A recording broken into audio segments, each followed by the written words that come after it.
et on se retrouve juste après. Soyons honnêtes.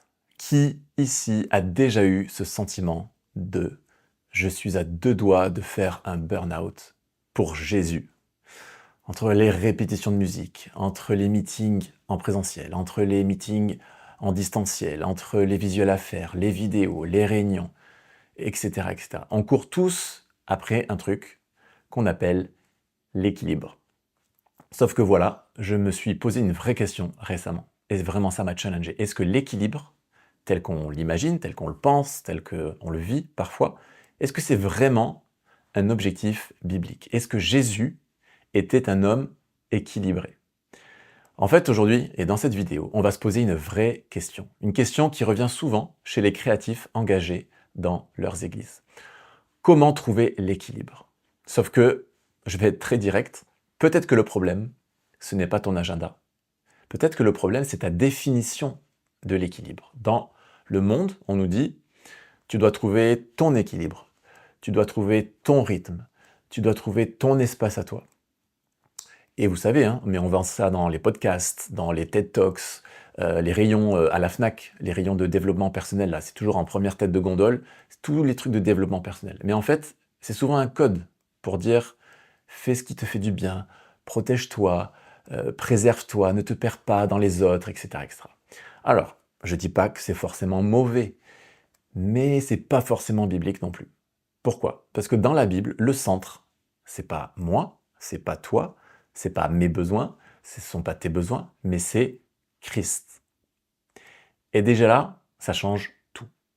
Donc on va appuyer dans cette vidéo, là où ça gratte un petit peu et là où ça fait mal, dans les minutes qui arrivent. Mais la question c'est, est-ce que c'est biblique, ce délire d'équilibre? Est-ce que c'est vraiment ce que Dieu nous appelle à rechercher?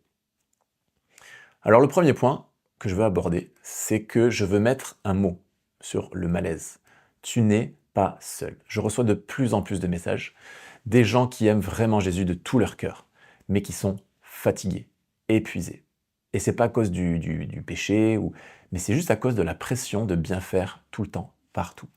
Vraiment, je reçois des messages depuis des années avec des gens qui vivent des moments difficiles dans l'Église. Alors, je vous le dis tout de suite, ce live, ce soir-là, ce n'est pas pour critiquer les églises. C'est pas du tout pour pointer du doigt quoi que ce soit, mais c'est juste pour te dire, on te voit, on t'a vu, tu n'es pas seul, et Dieu t'aime, même si tu refuses de servir 4 week-ends d'affilée dans ton église. Alors, un des points que nous allons voir, c'est la vie de Jésus. Équilibré ou pas? La vie de Jésus? Pas vraiment. Si tu regardes la vie de Jésus, elle était intense. Vraiment intense. Une vie sollicitée à droite, à gauche, une vie vraiment chargée. Parfois même une vie chaotique. Mais une vie qui n'était jamais déconnectée. Une vie qui n'était jamais dispersée. Il n'était pas équilibré au sens actuel, au sens moderne du terme, mais il était centré. Il était centré sur quoi? Il était centré sur la volonté de son Père. Et pas sur l'idée d'avoir du temps pour refaire sa musique, sa vie sociale, ses réseaux sociaux, son plan de lecture en 3 versions de la Bible, son yoga. Je rigole. Mais vous voyez ce que je veux dire? Il était ancré. Et pour textualiser tout ça, Jean 15 nous dit « Je suis le cep et vous êtes les sarments. Celui qui demeure en moi et en qui je demeure porte beaucoup de fruits, car sans moi, vous ne pouvez rien faire. » Je pense que ce verset, il est clair, il remet tout en ordre. Donc Jésus il ne dit pas « trouve ton équilibre et tout ira bien ». Il dit « demeure en moi et je demeurerai en toi ». Donc là, les amis, nous avons une clé vitale. Alors la question qui se pose, c'est quoi? C'est équilibre ou ancrage? On veut être équilibré ou on veut être ancré? Le monde dans lequel on vit cherche l'équilibre, c'est-à-dire un petit peu de tout, mais bien réparti. Et en fait, la Bible, elle nous parle d'ancrage, une seule source, un seul centre, un seul point d'attache. Alors, tu peux avoir un agenda qui est super équilibré, tu peux avoir bien travaillé ton temps, tes matins, tes soirs, tes week-ends, tout ça, mais tu peux être complètement vide. Et même si tu es ancré en Christ, connecté au cep, tu vas porter du fruit. Et pas parce que tu t'agis dans tous les sens, parce que tu t'arrêtes jamais, mais juste parce que tu es relié à la bonne source. Et ce fruit, Notre créativité, notre énergie, notre productivité ne vient pas de notre équilibre mental. Ça vient du flux de vie qui passe par le cep jusqu'à nous. Dans la Bible, Paul il dit quoi? Il dit « je travaille avec la force de Dieu qui agit puissamment en moi ». Pas avec son petit planning équilibré. Mais le problème, les amis, écoutez bien, le problème c'est pas qu'on fait trop. Le vrai problème, c'est quand on fait beaucoup, mais sans être connecté à la source. Le surmenage est parfois un symptôme de déracinement spirituel. Et c'est pas forcément juste une mauvaise organisation. C'est pas juste « ah mais non, mais dans ma vie, je suis pas assez équilibré ». Si, en fait, tu peux être équilibré, mais en fait, tu t'es déraciné de la base, de la source. Alors, je sais que ça pique, mais c'est aussi libérateur, tout ce que je suis en train de dire. Okay. Une clé importante pour vivre une bonne vie, le Shabbat. Alors, je ne vais pas rentrer dans trop de détails parce qu'il y a un module dans la formation en Écréa qui s'appelle « La créativité dans le repos », mais je vais quand même en parler ce soir. Et dans cette vidéo, le vrai repos biblique, c'est un acte de foi, c'est le Shabbat. Le Shabbat, les amis, c'est un acte de foi. Dans la Bible, le repos, c'est pas Netflix, une petite couette, une petite tisane et on se pose. C'est pas ça le Shabbat. Le Shabbat, c'est un acte de foi. Le Shabbat, c'est quoi? C'est dire, même si moi je m'arrête, Dieu continue lui de travailler. Donc c'est pas juste une pause pour se détendre. C'est pas ça le Shabbat. C'est un rappel que je ne suis pas Dieu. Et ça, c'est vraiment une bonne nouvelle qui, moi, perso, ça me rassure. Dieu, il s'est reposé, les amis. Il s'est reposé le 7e jour. Est-ce que Dieu a besoin de se reposer? Absolument pas. Dieu n'a pas besoin de se reposer. Mais Dieu s'est reposé le 7e jour. Et c'est pas parce qu'il était cramé de sa semaine de boulot à créer des girafes, des flamants roses, de l'eau, des volcans, etc. Mais c'était juste pour établir un rythme sacré. Et donc, je vous encourage vraiment, vraiment, vraiment à rentrer dans cette dimension. Alors, tu peux dire non à un projet. Et c'est pas parce que tu es fragile, mais c'est parce que tu fais confiance à Dieu. Et c'est lui qui porte l'œuvre derrière. Donc non, tu n'es pas indispensable. Oui, tu peux t'arrêter. Et c'est pas grave. Je te rappelle que nous sommes ses instruments, mais nous ne sommes pas le chef d'orchestre. Nous sommes ses instruments. Alors je t'invite vraiment, vraiment à rentrer dans cette dimension, dans ce principe qui est divin, qui est le Shabbat. Et ta vie en tant que créatif va changer, va être révolutionnée. Une autre petite question qui va te challenger. Et si tu portais un poids que Dieu ne t'a jamais demandé de porter? Alors on va être vrai, ok? Mais parfois, est-ce qu'on est d'accord que tu te sens coupable de ralentir ou même de dire non à l'église, à servir? Tu te sens coupable. Pourquoi? Parce que tu sais très bien que personne ne pourra te remplacer. Ou alors parce que, et c'est très bien, parce que tu aimes tellement cette équipe que tu veux toujours donner ton maximum. Et franchement, c'est beau, bravo, c'est une belle attitude. Mais c'est aussi dangereux. Tu vois, la pression, parfois, ça ne vient pas du leader ou du pasteur. Parfois, la pression, elle vient de toi-même, il faut se l'avouer. Je veux montrer que je suis fidèle, je veux faire les choses bien, je veux exceller pour Dieu, j'ai pas de limite. Ok, mais on finit par confondre, en fait, à un moment donné, tu confonds l'excellence avec l'auto-sacrifice. Et en plus, c'est silencieux, on ne l'entend pas, c'est juste toi. Et en fait, tu confonds l'excellence avec ce sacrifice. Et en fait, on oublie une parole toute simple de Jésus. Mon joug est doux et mon fardeau léger. C'est dans Matthieu chapitre 11. Mon joug est doux et mon fardeau est léger.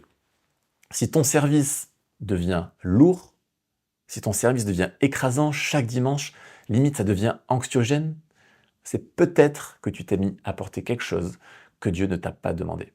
Alors il faut oser faire un truc qui est un petit peu révolutionnaire dans nos milieux, je suis d'accord. Mais il faut appuyer sur pause. Et c'est pas pour fuir, mais c'est juste pour écouter à nouveau et demander à Dieu, est-ce que je suis encore là où tu veux que je sois? C'est demander à Dieu, est-ce que je sers avec toi ou est-ce que je sers sans toi? Une phrase à noter, le service chrétien, ce n'est pas un piège, ok? C'est un don. Le service chrétien n'est pas un piège, mais c'est un don. Alors vous allez me dire, ok, il est très très mignon, on aime bien cette vidéo, c'est sympa, mais on fait quoi? En fait, concrètement, là, moi, dimanche, je suis à l'église, lundi, je reviens chez moi, et je suis cramé, je suis épuisé, c'est pas facile les dimanches. Je fais quoi? Si l'équilibre, c'est pas le but, mais que le but, c'est de demeurer en Christ, comment ça se traduit concrètement, genre dans ma vie créative, là, demain matin, comment je fais? Parce qu'on ne peut pas juste dire rester connecté comme si c'était un mot magique. Alors, je vais te donner des clés et des actions qui sont très concrètes. Alors, prends de quoi noter, parce que le but, c'est de t'ancrer, mais le but, c'est pas de cramer. D'accord? Je veux que tu sois ancré. On a besoin d'être ancré. Première clé, la base. Mais commence ta journée avec le CEP, avec Dieu. Avant ton café, avant tes emails, avant Instagram, avant TikTok, avant tes trucs, avant mes trucs, avant mon Instagram. Donnons 10 minutes à Dieu. Que ce soit de la lecture, que ce soit du silence, que ce soit juste de la présence, que ce soit de la louange, que ce soit de la méditation. Peu importe, chacun a sa méthode. Mais mets Dieu en premier lorsque tu ouvres tes yeux. Mets Dieu en premier avant de mettre ton téléphone en premier, avant d'aller allumer la radio, avant d'aller faire couler ton café. Juste dis bonjour à Dieu. Demande à Dieu de la sagesse pour la journée. Parle-lui, écoute-le, écoute de la musique une musique inspirée. Mais mets Dieu en premier. Commence ta journée avec la source. Et c'est pas pour cocher une case, c'est bon, aujourd'hui j'ai ouvert mon téléphone après avoir ouvert ma Bible. Non, on n'est pas là pour ça. C'est juste que tu as compris que tu dois avoir une vie, pas équilibrée, mais une vie centrée. Deuxième clé, fondamentale, réapprends à dire non. Un non qui est bien placé, ça peut te sauver ta santé mentale, ça peut te sauver ton couple, ça peut sauver ta famille, ça peut même sauver ton appel. Il faut savoir dire non, avec la sagesse de Dieu, avec le discernement de Dieu. Mais il faut savoir dire non. Ça demande du courage. Mais il faut savoir dire non. Dire oui à tout le monde, en fait, c'est souvent dire non à Dieu. Si tu dis oui tout le temps à tout le monde, c'est qu'à un moment donné, tu dis non à Dieu. Mais tu t'en rends même pas compte. C'est pas grave. Mais il faut que tu réapprennes à dire non. Tu veux plaire à Dieu? Alors, commence par lui obéir à lui. Et parfois, obéir à Dieu, c'est dire non à des gens. C'est dire non à certaines personnes. Et parfois même à des choses spirituelles. Moi, j'aime vraiment ce verset. Que ton oui soit oui, que votre oui soit oui, que votre non soit non. C'est dans Matthieu chapitre 5. Que votre oui soit oui, que votre non soit non. Dire non, les amis, c'est pas de la rébellion. Pour moi, dire non, c'est un signe de maturité. Une autre clé. Créer du temps non négociable de ressourcement avec Dieu. Créer des moments pour toi et Dieu. Soit intentionnel, soit radical, soit extrême. Des temps où tu vas pas être productif. Et je sais que c'est dur en tant que créatif. Mais le créatif, il a besoin de s'arrêter, de rien faire. Oui, il faut s'ennuyer. Mais pas un ennui comme le monde. Un ressourcement en Dieu. Et c'est pas pour se préparer pour dimanche ou pour juste essayer d'avoir une pensée parce que je veux encourager telle personne. Non. Juste un temps de ressourcement pour être. Si Dieu lui-même a pris une pause, il n'avait pas besoin de prendre pause, Dieu. Est-ce que tu comprends ça? Dieu n'avait pas besoin de se reposer le 7e jour, même lui l'a fait. Donc si Dieu lui-même a pris une pause, alors toi aussi tu peux, mais tu dois prendre une pause. Sois intentionnel. Une autre clé, entoure-toi de personnes qui veulent la même chose. Tu l'as déjà entendu, je le dis souvent, mais on est la somme des 5 personnes qui nous entourent. Ton caractère, le qui tu es, c'est la somme des 5 personnes qui t'entourent le plus dans ta vie, dans cette saison de ta vie. Donc si tu te sens à bout et que tu traînes avec des gens qui te disent « mais moi aussi je me sens à bout », c'est ok, mais tu vas pas changer, ça va pas changer. Ou alors le changement va être très très très long. Et c'est pas un aveu de faiblesse de dire « je suis à bout ». C'est un pas de sagesse.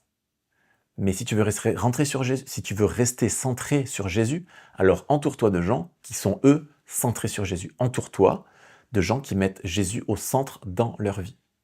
Et pas des gens qui veulent ton énergie, mais des gens qui vont veiller sur ton âme.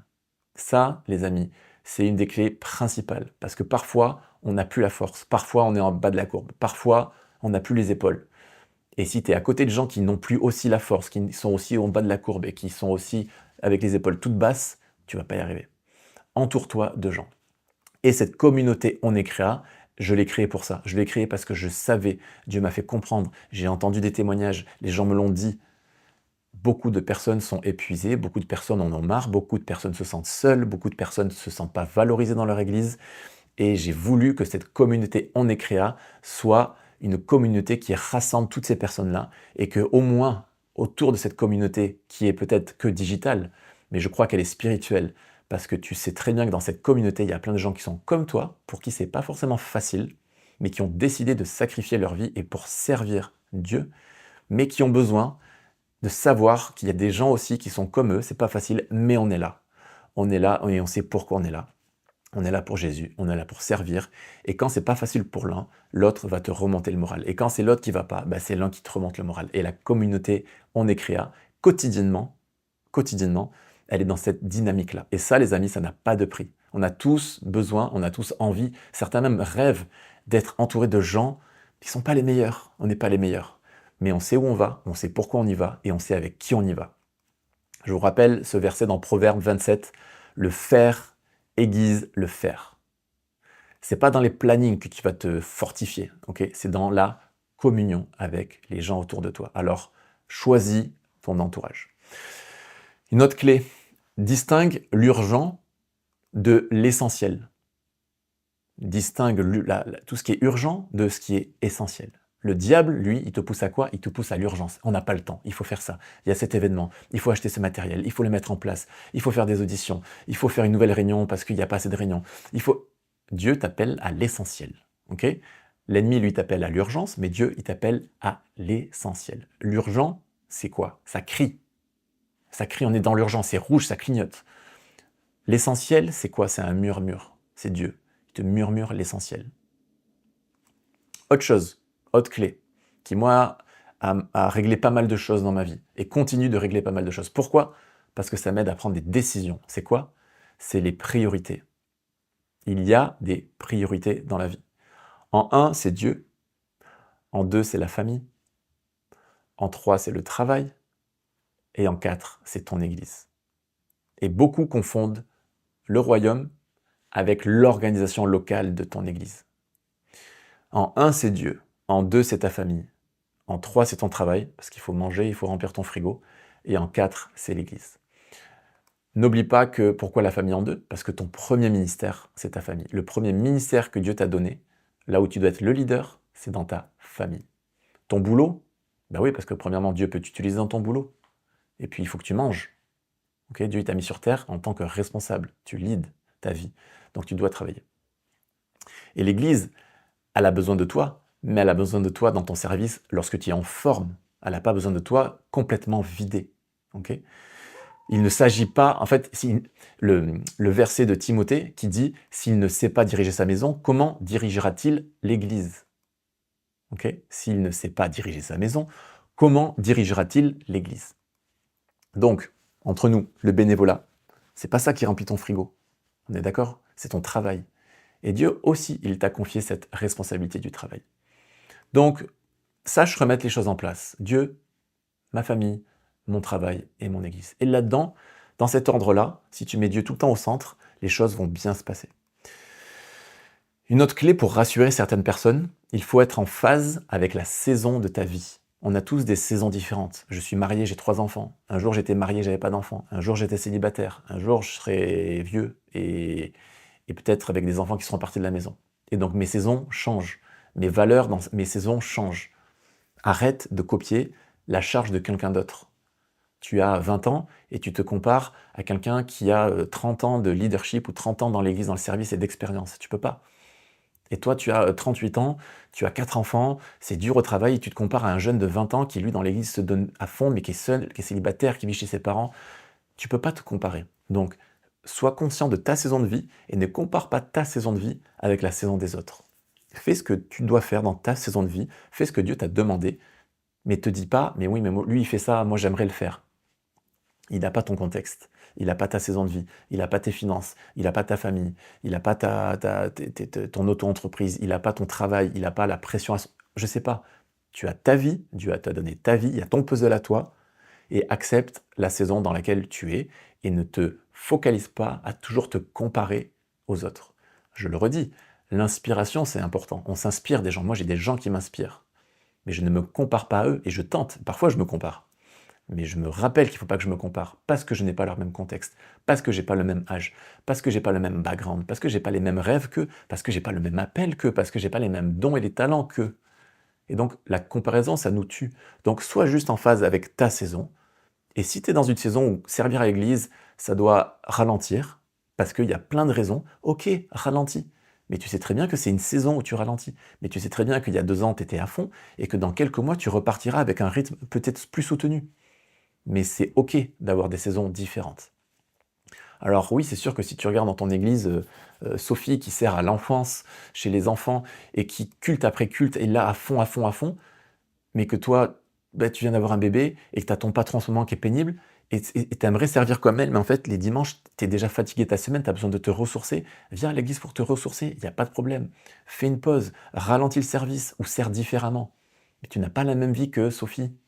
Accepte ça. Ecclésiaste, chapitre 3, verset 1, il y a un temps pour tout. Okay, donc accepte la saison de ta vie. L'important, c'est pas ce que tu fais, mais c'est dans quel état tu es quand tu le fais. Je le redis.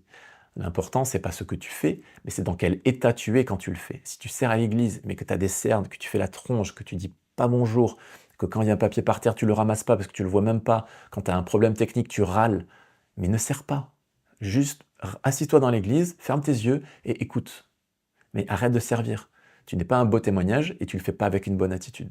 Alors je suis d'accord que parfois, certains dimanches, il faut se battre, c'est pas facile, il faut se lever tôt, c'est long, c'est dur, on n'a pas envie, peut-être qu'on a mal à la tête, peut-être qu'on n'est pas en bonne santé, peut-être qu'on n'a pas eu une bonne nouvelle en venant.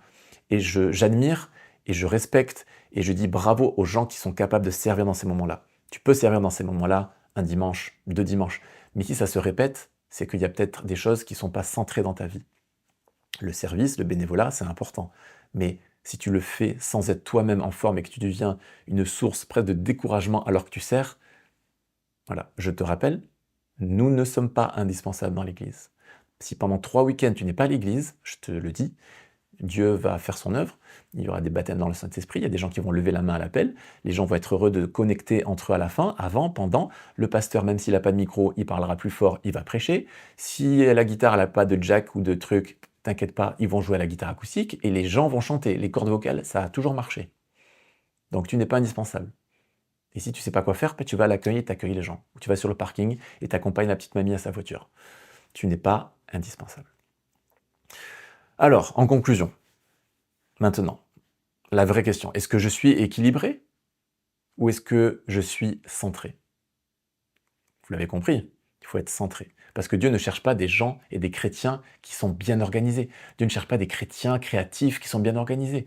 Dieu cherche des enfants qui sont connectés. Tu n'es pas appelé à tout faire. Tu es appelé à demeurer.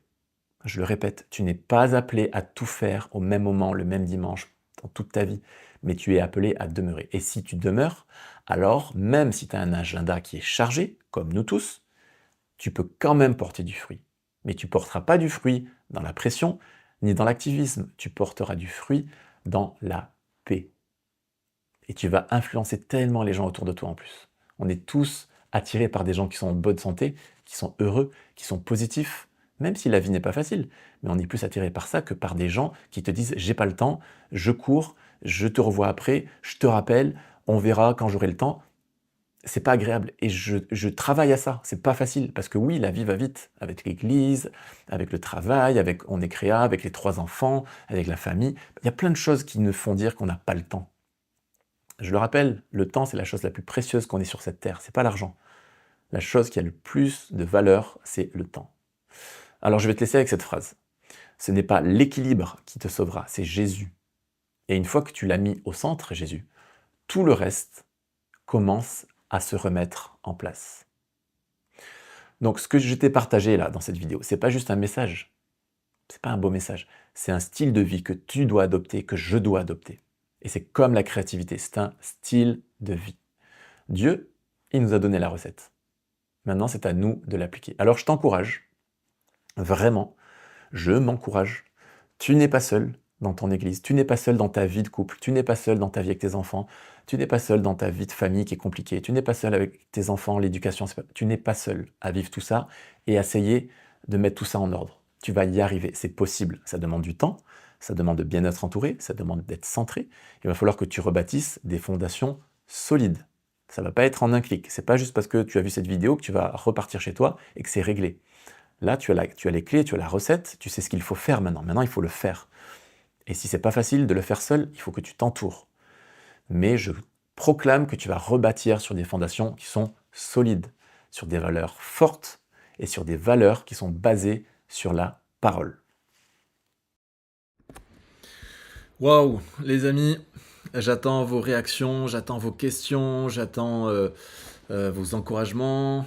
Dites-moi un petit peu comment vous avez vécu tout ce qui a été dit. C'est challengeant même pour moi, je vous l'avoue.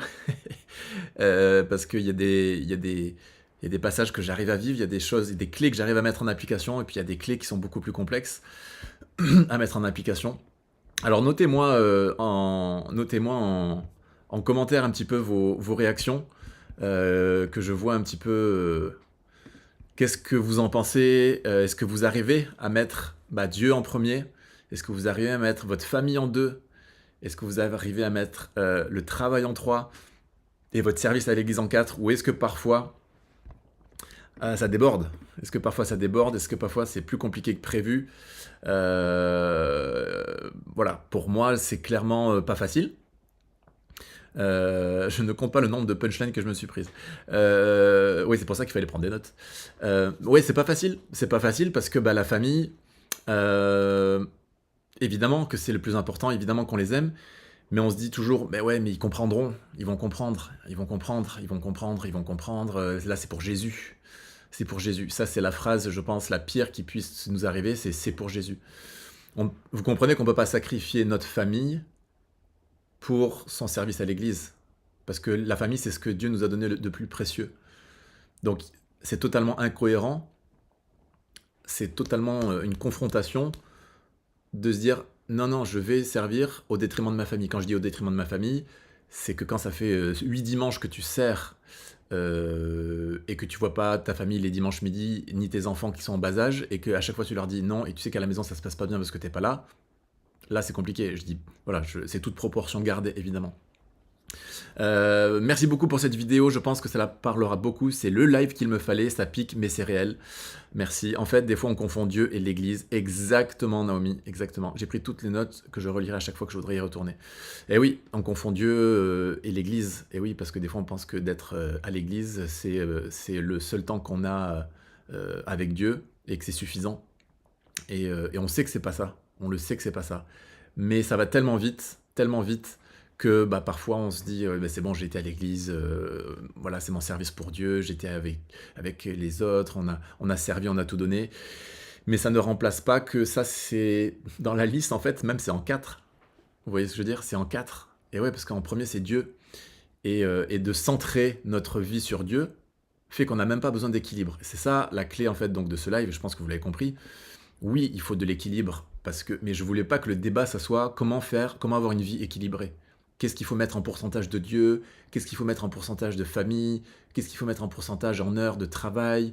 Mon service à l'église, combien de temps? En fait, c'est pas à propos du pourcentage.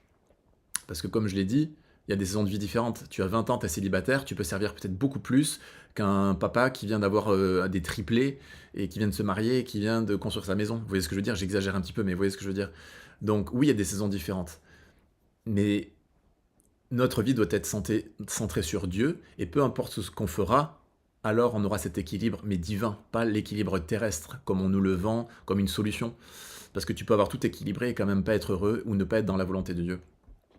Donc ça, c'est le challenge, mais c'est aussi la révélation à avoir ce soir, c'est que c'est pas à propos d'un équilibre de vie, mais c'est à propos de est-ce que Jésus est au centre de ma vie?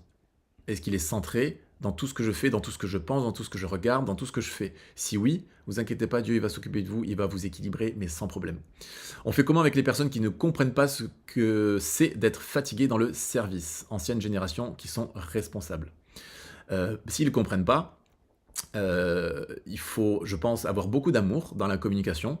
Il faut demander vraiment à Dieu de la sagesse pour avoir un bon moment et un bon timing de conversation. Il y a des personnes avec qui le timing est important. Il y a des gens, vous pouvez leur dire la chose le lundi et ça peut très très bien passer. Et vous dites la même chose un samedi à 15h, ça peut très mal passer. Donc il faut être très sensible, déjà premièrement au moment auquel vous allez partager ce que vous avez envie. Créer aussi un moment, un vrai moment, un moment qui est réfléchi, qui est travaillé pour pouvoir aborder ce genre de sujet. Faites pas ça au détour d'un culte, à la fin, sur le parking. Ah, au fait, tu sais, dans mon église, on sert trop, toi, t'en penses quoi? Non, il y a un moment, comme je l'ai dit, hein, il y a un temps pour tout. Donc, créez un moment favorable pour que la personne soit vraiment à l'écoute. Et tout ça, ça ne veut pas dire que la personne va vous comprendre, mais au moins, il faut qu'elle vous écoute. C'est important d'écouter et c'est important de dialoguer. C'est important d'expliquer c'était quoi avant, c'est comment maintenant. J'ai commencé le live en disant ça tout à l'heure. J'ai l'impression, et dites-moi en commentaire, mais j'ai l'impression que nos grands-parents, ils avaient une vie active, mais pas comme nous tous, une vie débordée. On a tous une vie débordée. On a tous beaucoup de groupes WhatsApp, on a tous plein de conversations, on n'a tous pas le temps de répondre au téléphone, ou à différents degrés, mais on a tous un peu l'impression quand même de... on arrive le vendredi soir, on est un peu... Mais moi, j'avais pas l'impression que mes grands-parents, ils vivaient comme ça, en fait. Donc, essayez d'avoir une conversation constructive, sans jugement, avec beaucoup d'amour, avec beaucoup de grâce, pour déjà écouter ce que la personne a à vous dire, ils comprennent pas ce que c'est d'être fatigué. Ouais, mais encore une fois, vous n'êtes pas dans la même saison. Et essayez de pouvoir communiquer avec beaucoup de respect aussi, comment vous vivez votre vie et en quoi, actuellement, en 2025, pour vous, c'est compliqué. Je dis pas que ça va marcher, mais j'ai toujours été très intentionnel sur la relation avec les anciennes générations. Je pense que c'est très très important. Parce que si moi j'en étais pas, si j'en suis là où je suis à l'Église Momentum, c'est parce que ça fait plus de 50 ans qu'il y a des gens à l'église que je n'ai jamais connus, qui ont prié, qui se sont levés les dimanches, qui se sont levés les mardis, qui sont allés à des réunions de prière, à des jeûnes et prières, etc., depuis des dizaines et des dizaines d'années. Et moi j'arrive comme une princesse, j'allais dire, comme une perle. Et oui, c'est beau tout ce qui se passe à Momentum et on fait des belles choses. Mais il n'y aurait rien s'il n'y avait pas eu ces centaines et ces milliers de chrétiens qui ont fait l'Église pendant tant d'années. Donc pour moi, le lien avec les anciennes générations est très très important. On a besoin d'apprendre d'eux, de leurs valeurs. Ils ont besoin de savoir ce que nous on vit aussi. C'est très important parce qu'ils doivent nous conseiller, ils doivent prier pour nous, ils doivent nous accompagner. Et à la fois, nous, on doit aussi se laisser vraiment enseigner par cette ancienne génération qui a, je pense, beaucoup de richesse. Quel beau message, je pense arriver à mettre les choses en ordre, mais il arrive que ça déborde, du coup j'ai appris à dire non, même si on n'a pas envie de déstabiliser une équipe ou la famille. Alors, je mets un petit point là-dessus. La chose que je demande à mes équipes, surtout à un leader qui devient leader dans une des équipes créatives dans l'église où je suis, c'est la première chose que je lui dis, dès maintenant, à partir de maintenant, déjà, il faut que tu penses à te dupliquer. Il faut que tu songes tout de suite à la personne qui va pouvoir un jour te remplacer. Peut-être ça sera dans 6 mois, peut-être ça sera dans 6 ans, peu importe. Mais se faire des disciples, il y a plusieurs manières de faire des disciples, mais déjà dans l'église, toujours essayer de ne pas être indispensable. Ça, c'est très important pour s'enlever cette pression. Ouais, mais si je suis pas là, qu'est-ce qu'ils vont faire? Si vous n'êtes pas là, Dieu va agir. Comment? Je sais pas, ça c'est pas votre problème. Mais si vous n'êtes pas là parce qu'il y a un problème, parce que vous avez un drame dans votre vie, parce que si vous n'êtes pas là parce que vous dormez, parce que votre réveil il est pas bon, c'est pas top. Je suis d'accord là, c'est pas. Mais en général, Dieu il nous utilise, mais Dieu il n'a pas besoin de nous pour faire l'église. Il n'a pas besoin de nous pour avoir des baptêmes, pour avoir des guérisons. Il n'a pas besoin. Il nous utilise si on est là, et si on veut être là, et si on est disposé. Mais nous ne sommes pas indispensables. Alors vous allez me dire, ouais, c'est facile à dire, t'es bien mignon. Les amis, ça fait 20 ans que je sers dans l'église, je commence à avoir un petit peu de chemin derrière moi, et je le vis encore, c'est pas facile. J'ai des domaines où je me dis, ouais, mais là, si c'est pas moi qui suis là. Mais j'apprends encore, après 20 ans, à des fois lâcher prise. Lâcher prise.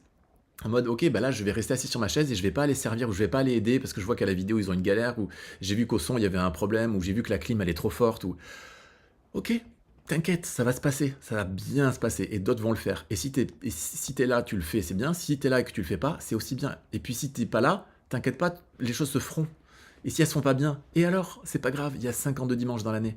Donc, on n'est pas indispensable, d'où l'importance, en tant que leader, en tant que responsable, de constamment être dans le comment je peux me dupliquer, en qui je peux me dupliquer. Je suis là peut-être pour 1 an, 2 ans, 5 ans, dans cette église et dans cette équipe, dans ce leadership que j'ai.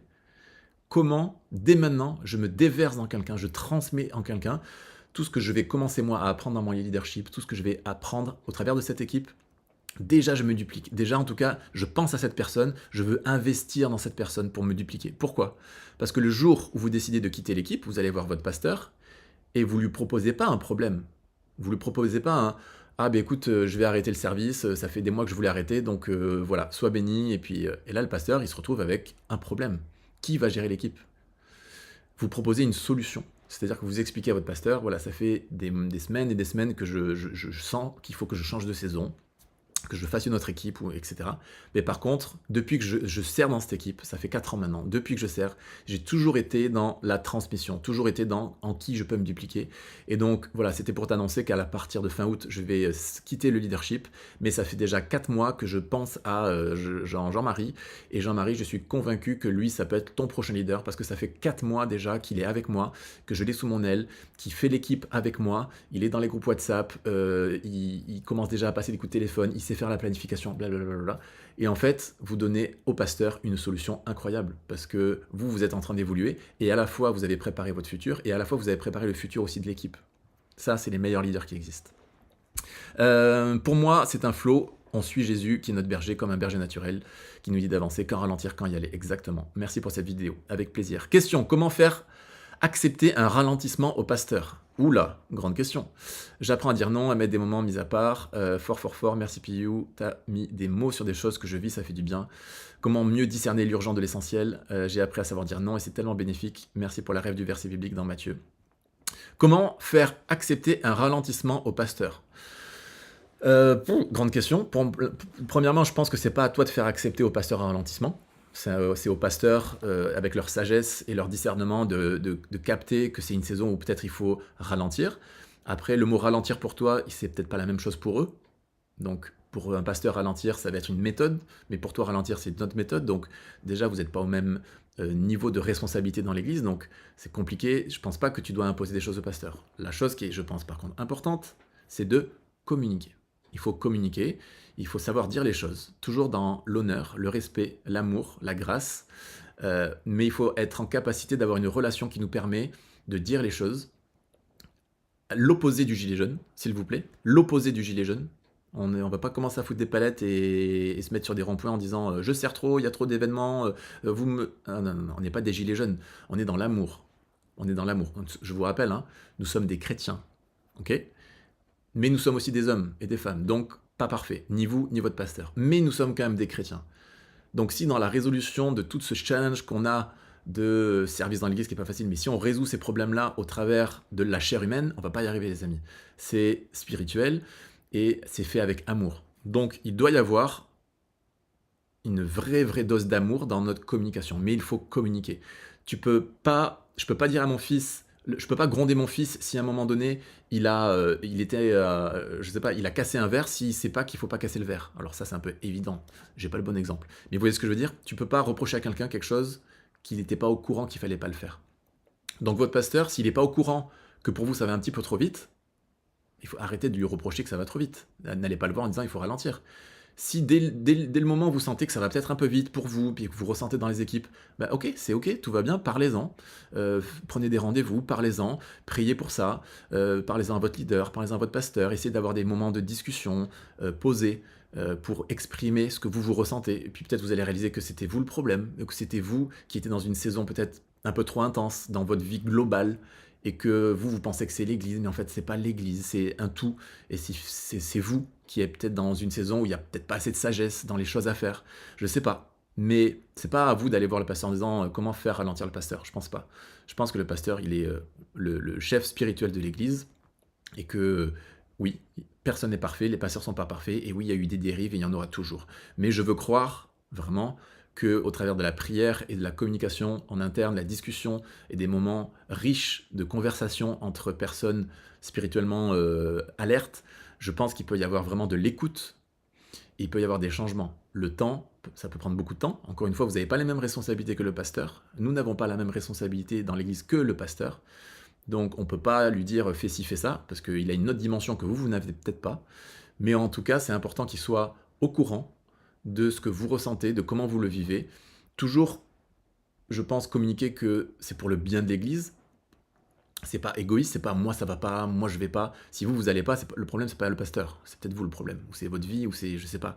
Mais il faut pas parce que vous avez un problème de gestion de temps que c'est le problème de l'Église ou de votre leader. Ça peut être le cas, mais toujours y aller avec beaucoup d'humilité, toujours à se remettre en question. Et encore une fois, c'est bien d'aller voir le pasteur en disant des choses, mais est-ce que vous êtes déjà allé voir votre pasteur en lui disant: «Pasteur, est-ce que vous voyez des choses en moi que je pourrais améliorer? J'aimerais vraiment grandir dans ma foi, j'aimerais grandir dans mon service, j'aimerais grandir dans ma relation avec Dieu, j'aimerais grandir dans mes relations même avec les chrétiens de l'Église, j'aimerais grandir dans mon manière d'évangéliser. Vous me connaissez depuis 8 ans, vous me voyez souvent. Est-ce que vous pourriez me dire si vous voyez des choses pour que je progresse?» Vous voyez ce que je veux dire? Déjà, si votre pasteur vous connaît avec cette attitude-là, il sera beaucoup plus à l'écoute le jour où vous allez le voir, en allant le voir, en lui disant: «Bah, pasteur, on se connaît bien et vous savez, j'ai travaillé sur ce que vous m'avez dit, mais en ce moment, c'est quand même pas facile parce que j'ai l'impression qu'on est dans une machine qui va très vite.» Mais il aura une autre écoute si vous avez eu cette humilité d'aller le voir, je sais pas quand, mais avant, avec cet état d'esprit de comment je peux faire mieux, comment je peux mieux servir l'Église, comment je peux mieux vous servir, comment je peux améliorer ma qualité de service, comment je peux améliorer ma relation avec Dieu, etc., etc. Donc évidemment, toujours y aller aussi avec une grosse dose d'humilité. C'est, je pense, très très important. J'ai appris à savoir dire non et c'est tellement bénéfique. Merci pour la rêve du verset, ça j'ai lu, super intéressant. Merci Sam. Il travaillait dur mais n'était pas débordé. Et oui, Marthe était trop occupée avec ses casseroles, elle pensait servir Jésus, alors que Marie était à son écoute. Yes, un grand oui au fait de se dupliquer. Ça, c'est très important, tout à fait d'accord, on n'est pas des gilets jaunes. Mais du coup, ça veut dire que tant qu'ils n'ont pas accepté, on continue de servir. Oui et non, dans le sens où bah, tu es aussi maître de toi-même et de ta vie. Encore une fois, tu vas pas mourir pour l'Église avec un petit E, on est prêt à mourir pour Jésus, mais on n'est pas prêt à mourir pour l'Église. Donc il faut faire attention à nos limites, et ça c'est très personnel, et c'est à Dieu aussi de vous donner ce discernement sur vos limites. On n'a pas tous, on n'est pas tous fait pareil. On est fait pareil et on n'est pas fait pareil. Exemple, il y en a, ils dorment 5 heures par nuit et tout va bien. Et c'est leur style de vie. Et c'est comme ça qu'est fait leur métabolisme. Ils se couchent à 1 heure du matin, ils sont debout à 5 heures et ils font des journées comme vous. Il y en a, ils se couchent à 22 heures, ils se lèvent à 8 heures du matin et à 9 heures, ils sont déjà fatigués. Ok? Bon, levez pas la main ou mettez pas un commentaire si c'est vous, mais ça arrive, c'est comme ça. Donc déjà de base, on n'est pas tous pareils. Donc connaître ses limites, c'est une des clés pour moi en tant que créatif, c'est une des clés dans ma vie de famille, dans ma vie avec mes amis, dans ma vie à l'église, dans ma vie de service, c'est connaître ses limites. Ça, c'est quelque chose qui est primordial. Parce que si tu connais pas tes limites, tu dépasses toujours les bornes. Et régler un problème parce qu'on a été trop loin, c'est jamais agréable. Mais quelle sagesse de pouvoir anticiper un problème et ne pas y aller parce que, au travers de la sagesse et de la maturité, on sait qu'il ne faut pas aller aussi loin. Parce que j'y ai été déjà 2 fois, la 3e fois je ne me ferai pas avoir. Donc c'est très important de aussi demander la sagesse à Dieu par rapport à nos limites. Il y en a, ils vont être capables, je vous le dis, il y en a, ils sont 20 ans, célibataires, ils vivent chez leurs parents, ils sont très équilibrés, ils ont une vie normale, simple, ils font leurs études, des études qui sont assez simples, et donc ils servent 3 week-ends par mois. Bah, c'est une saison de vie, c'est ok, je l'ai eu fait, c'est ok. Il y en a, ils vont servir une fois toutes les 6 semaines parce qu'ils habitent à 1 heure et demie de route, parce qu'ils viennent de divorcer de leur femme, parce que blablabla. Et eux, venir une fois toutes les 6 semaines, c'est déjà beaucoup, mais ça leur fait vraiment un bien fou de venir servir parce qu'ils voient les gens, mais jamais ils pourront faire plus. C'est ok. Je suis ok avec le service à la carte. Je suis pas ok de... Alors ça c'est compliqué à dire, à expliquer. Je déteste le service à la carte, mais je suis pour le service à la carte. Je m'explique. J'aime pas les gens qui viennent me voir en disant bah tiens j'aimerais servir dans ton équipe pour voir un peu qu'est-ce que c'est. Comme si t'es au resto et tu as la carte. Alors il y a l'équipe photo, il y a l'équipe vidéo, il y a l'équipe créa, il y a l'équipe accueil, il y a l'équipe atmosphère. Bah tiens je vais faire celle. Non non non non. Déjà tu sers là où il y a un besoin. C'est pas une église à la carte. Par contre j'ai un jeune qui a 20 ans dans mon équipe vidéo, qui est célibataire, là, et j'ai un daron qui a 40 ans et qui vient d'avoir des triplés, et il en avait déjà 5, je vais pas avoir la même charte de service pour les deux. Je pense, enfin, ça me paraît évident. Donc c'est pour ça que le rôle du leader est important, et on va en parler très très vite, c'est le rôle de berger. Nous sommes des bergers créatifs, on est appelé, je pense, à des bergers créatifs. C'est-à-dire qu'avant d'être créatif et technicien dans l'église, on est des bergers. Donc bien sûr que tu dois adapter la planification de tes équipes et faire presque de l'individuel, parce que le petit jeune de 20 ans et le daron de 40 ans, ils vont pas avoir le même rythme de vie, les mêmes semaines, les mêmes week-ends. Donc ouais, il y en a un qui va pouvoir servir plus que l'autre, et c'est ok. Et donc ça demande un vrai suivi hebdomadaire, un suivi très personnel avec les gens, savoir comment ils vont, dans quelle saison ils sont. Tu peux avoir ce gars de 20 ans qui est à fond, et puis du jour au lendemain, tu comprends pas, mais il vient plus, il sert plus. Ouais, mais le gars en fait, il a fait une mauvaise rencontre, et ça fait 2 mois que tu l'avais pas réalisé, et en fait il a fait une tentative de suicide, et alors que toi tu pensais qu'il était, c'était incroyable, ou il vient d'apprendre qu'il a une maladie, je sais pas, mais vous voyez ce que je veux dire. Mais si vous n'êtes pas proche des gens de vos équipes, vous ne pouvez pas cerner ces choses-là, vous ne pouvez pas être sensible à ces choses-là si vous n'écoutez pas aussi. Donc, passez du temps avec vos équipes, c'est très très important pour discerner les saisons de chaque personne. Vous n'êtes pas des leaders d'équipe, vous êtes des bergers. Vous êtes des bergers, donc on va en parler bientôt, mais vous êtes des bergers. Comment faire lorsque... Salut Ruth. Comment faire lorsque se mettre en pause est considéré comme un abandon? Alors, une question que je peux comprendre très facilement, mais j'ai pas le contexte. Donc c'est compliqué sans le contexte. Parce que ça dépend qui est la personne qui te dit ça et comment c'est perçu. Enfin bon. Ce que je sais, c'est que, on l'a vu tout à l'heure, il faut savoir dire non. Mais il n'y a aucun problème, je pense que votre pasteur, il n'aura aucun problème à entendre un non à ce projet-là s'il y a eu 45 fois des oui derrière. Si vous êtes reconnu pour dire toujours non, une fois sur deux c'est non, bah, vous êtes un peu reconnu comme gilet jaune. Si vous êtes une personne qui a prouvé que dans des moments où c'était pas facile, vous avez dit oui, dans des moments où vous a appelé dernière minute parce que l'autre était malade, est-ce que tu peux venir servir demain, je suis désolé, mais en fait il vient de me dire qu'il peut pas, et que vous avez dit oui, et que vous avez cette réputation de yes personne, vous avez cette réputation d'une personne qui vient aider, qui vient secourir, qui vient porter de l'aide, qui vient... Le jour où vous dites non, évidemment on va dire ah mais t'es sûr, parce qu'on est habitué à ce que tu dises oui. Ouais, mais soyez confiant de dire non, parce que vous avez dit oui 45 fois. Et logiquement, la personne qui est au-dessus de vous, le leader, votre pasteur, sur l'instant, il va peut-être pas comprendre pourquoi vous dites non, mais avec un peu de recul, il va se dire, bon, j'avoue que tu es quand même une personne qui est reconnue pour toujours être là, pour toujours venir aider, pour suppléer quand il y a un besoin. Là, j'avoue, tu as dit non, ça m'a pas arrangé, mais en fait, je comprends. Avec à chaud, peut-être qu'il peut mal le prendre, mais en vrai, voilà. Donc soyez reconnus, et ça, c'est quelque chose qu'on voit dans notre formation en Ecréa, qui est une des fondations fortes de la formation, c'est la réputation. Pourquoi vous êtes connu dans votre église? Pourquoi vous êtes connu? Pourquoi vous êtes reconnu dans votre église? Est-ce que vous êtes reconnu parce que vous faites des super choses? Ou est-ce que vous êtes reconnu parce que vous êtes une personne superbe? Grande différence. Mais du coup, ça veut dire que tant qu'ils n'ont pas accepté, j'ai lu, il y avait une question sur comment discerner l'urgent de l'essentiel plus haut, je crois. Ok. Comment faire lorsque se mettre en pause est considéré comme un abandon? Switcher entre les saisons de vie est vraiment challengeant pour moi. Alors, il y avait une question sur comment discerner l'urgent de l'essentiel. Je pense que vous seriez plein dans ce live à pouvoir donner votre réponse, pour être très honnête. Je ne pense pas avoir la réponse parfaite. Moi, clairement, je sais que j'utilise beaucoup l'ordre. Dieu, la famille, le travail et l'Église pour savoir qu'est-ce qui est urgent de essentiel. Il y a des choses, elles vont peut-être pas être essentielles, elles vont peut-être pas être urgentes, mais elles sont essentielles. C'est-à-dire que c'est pas urgent de passer du temps avec ma famille. Genre, si dimanche, je vais à l'église, alors que je devais être avec ma famille, c'est pas urgent de passer du temps avec famille, parce que le samedi, j'étais avec eux, et puis... Mais c'est essentiel. Mais c'est essentiel. Et donc, si on n'est pas intentionnel et qu'on n'est pas... On a bien cette révélation de l'ordre, on peut se faire avoir, c'est sûr, parce que ce qui va être urgent, pour nous, on va croire que c'est essentiel. Alors que ce qui est essentiel n'est pas forcément urgent. Mais ça doit quand même passer avant, parce que c'est essentiel, c'est-à-dire que c'est vital. Quand je dis c'est vital, je parle spirituellement parlant, c'est ce que Dieu nous demande. Et donc oui, parfois, il faut savoir dire non, je ne serai pas à ce rendez-vous, je ne serai pas à cette meeting, je ne serai pas à cette réunion.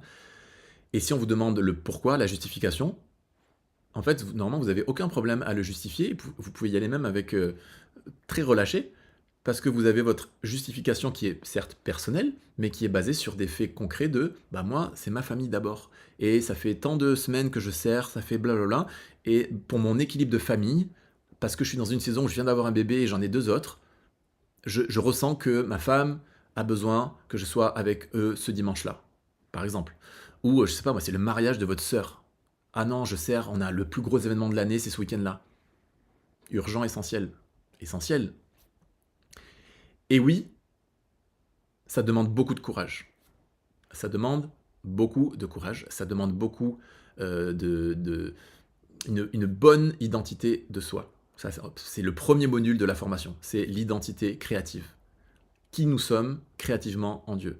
Et quand on comprend qui nous sommes et qu'on est sûr de notre identité, en fait, on n'a pas peur, on n'a pas honte et on ose pouvoir dire non, mais parce qu'on sait. On sait qui on est, on connaît nos limites, on connaît notre zone où on peut accepter certaines choses, on connaît notre saison de vie, et donc on peut dire oui, et il y a des fois on va dire oui, on va même s'étonner d'avoir dit oui, et il y a des fois on va dire non, et on a envie de dire oui, Mais l'essentiel, c'est de dire non. Tout ce que je dis là, je me le dis à moi-même, c'est un combat de tous les jours. Je travaille dans une église, je suis aussi bénévole dans cette église, j'ai une famille, j'ai 3 enfants en bas âge, on est créa, j'ai ma famille dans la région, j'ai des passions, j'ai des envies. Je peux vous dire que je ne suis pas meilleur que vous, mais loin de là, d'accord? On est au même niveau. Mais après 20 ans, il y a quand même des clés que j'ai comprises et que je mets en application et qui m'aident à faire des choix. Parce que dire non sans savoir pourquoi tu dis non, c'est immature, total. Savoir dire non, mais avec une raison derrière valable, et même si elle n'est pas comprise, c'est comme ça, c'est qui je suis, c'est comment Dieu m'a créé, c'est ce que j'ai décidé, ce sont mes valeurs, et j'ai dit non. Et je l'assume, avec beaucoup d'amour, mais aussi je suis très radical. Par contre, quand ça ira mieux, je dirai oui. Et je vais vous étonner parce que je vais peut-être dire oui plus que ce que vous le penserez. Mais là, c'est non. En fait, des gens qui sont assurés comme ça en Dieu, qui sont assurés parce que leurs valeurs et leurs choix sont faits grâce à la parole et grâce à ce que nous on sait de comment Dieu nous a créés, je pense que la personne en face, même si elle n'est pas contente, c'est pas agréable, mais en fait c'est un fait. Je ne meurs pas, je vais pas mourir pour l'église locale. Je meurs pour Jésus, mais Jésus ne te demande pas de mourir pour l'église locale. Je vais pas dire non à ma famille pendant des semaines pour qu'après il y ait des baptêmes à l'église. Parce que après les baptisés, ils vont venir te voir et tu vas leur donner ton témoignage de vie. Tu vas dire non, mais mes enfants, je les vois pas en ce moment parce que je t'ai baptisé. Vous voyez ce que je veux dire? Voilà, un peu compliqué. J'ai pris en retard, je voudrais visionner le replay. Oui, bien sûr, vous aurez le replay. Switcher entre les saisons de vie est vraiment challengeant. Oui, c'est vraiment challengeant. D'où l'importance d'être bien entouré. C'était un point important, et c'est le but de cette communauté On est créa. Il y a tous les styles, il y a des gens, de jeunes de 18 ans, il y a des personnes de plus de 60 ans dans cette communauté On est créa. Et en fait, quand tu es entouré des bonnes personnes, tu es en capacité d'être conseillé par des gens qui sont dans la même saison de vie que toi et qui peuvent t'expliquer comment eux ont passé ces saisons, la difficulté qu'ils ont eue, etc. Donc vraiment, c'est important de s'entourer en tant que chrétien et créatif. J'ai envie de dire, hein, j'ose le mot, mais c'est vital. Pour moi, c'est vital. Et c'est une des raisons pour lesquelles on a fait ce live, c'est que je pense que vous êtes nombreux dans ce live à vivre des moments peut-être pas faciles dans votre service d'église, dans le choix à faire entre des fois la famille et l'église, entre Dieu, le travail, j'ai pas le temps le matin, et les enfants, et si tout va trop vite, et puis la société, et puis c'est dur, et puis mentalement en ce moment j'ai du mal, et puis je ressens c'est lourd. Ok, je pense qu'on est beaucoup comme ça. Mais en fait, c'est pas l'équilibre qui changera tout, c'est de centrer sur Jésus et d'être avec des gens qui sont dans le même combat de nous, mais on a la solution. En fait, on a la recette. En fait, ce soir, qu'est-ce qui s'est passé? En fait, ce soir, je vous ai donné la recette. Maintenant, il faut l'appliquer. Je dis pas que ça sera facile. Il y en a, ils vont appliquer la recette très facilement parce qu'ils sont très dociles, très disciplinés, et au bout de 2 semaines, blam, c'est réglé. Il y en a, ça va mettre des années. Mais c'est pas grave. Peu importe son rythme. L'idée, c'est qu'on a la recette. Maintenant, avec cette recette, l'idée c'est d'être accompagné avec des gens qui vont cuisiner comme nous cette recette, et on va s'auto-encourager, on va se motiver les uns les autres, on va s'élever quand il y en a un qui tombe, on va célébrer quand il y en a un qui va réussir, mais on va être ensemble pour y arriver. Dans la formation On est créa, il y a tout un module sur le Shabbat. Et le Shabbat est un élément clé en tant que créatif sur cette vie sur Terre, c'est qu'on comprend le Shabbat. Et en tant que créatif, notre vie change. Ça met un peu de temps, mais notre vie change, parce que c'est un principe divin. Bon, sur la communauté WhatsApp, on a tout un groupe WhatsApp avec une communauté avec plein de groupes.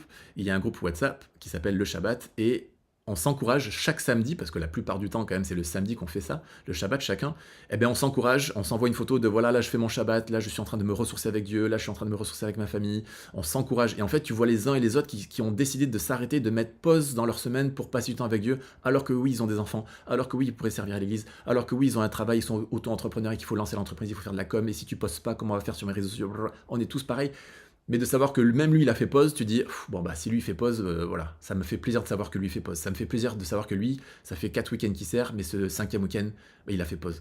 Donc, la communauté, le fait d'être entouré, peut vraiment t'aider à switcher dans tes saisons, parce que d'autres l'ont vécu, et donc tu vas pouvoir leur parler, leur poser des questions, ils vont t'encourager, ils vont dire que tu peux le faire, que tu vas y arriver, on va prier pour toi, et blam, on y arrive. Donc voilà. On peut faire la formation, nous, ou pas?